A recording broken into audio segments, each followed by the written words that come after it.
Τώρα βλέπουμε το ψαλίδι ο Καρανίκα να κατεδαφίζει. Εδώ θα μας κάνει μια δήλωση ο Γιάννης. Για πες μας Γιάννη, τι κάνουμε εδώ?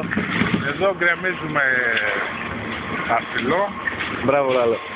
Σε 10 λεπτά τώρα θα σταματήσουμε και θα πάμε και θα πιούμε κρέμα γάλακτος.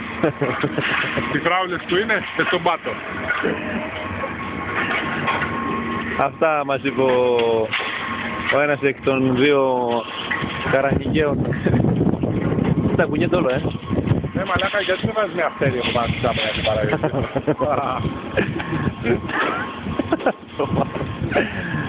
Θα πάω σου κόψω φτέρι στο χωριό, ξέρω, τις σώσουμε από πάνω. Τι έχεις ρωσιάκι, φτέρι? Ναι, μα φτέρι. Εγώ ξέρω ότι όταν θες να κάνεις σκιά. Τι κάνεις? Κάνεις μια τέντα. Εμείς στο χωριό μας με φτέρες, μαλάκα. Πού έχετε μείνει, ρε. Θα πάντως 50 ευρώ να πάρετε μια τέντα. Πάτε και κλέψετε τον ανθρώπο μετά. Δεν τα δέντα, βάλε και κόμμα και πινέτε. Ρε, έχει άγρια είναι αυτά, έξω. Γιατί δεν βρίσκει αυτό, ακακίες. Είστε γαμίσεις.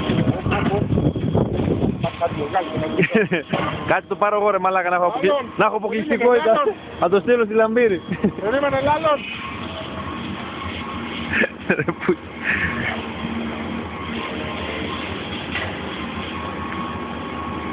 Κατεδαφίζεται,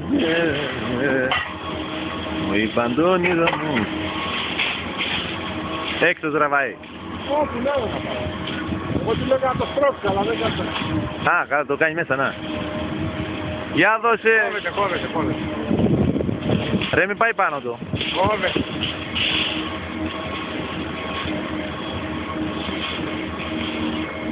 Γεια σου, δύο πάνω Κωστά.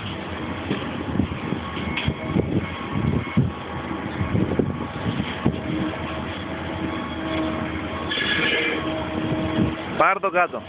Έτσι. Ωραία μάγκα. Κοίτα, το άνοιξε κάτω, κοίτα.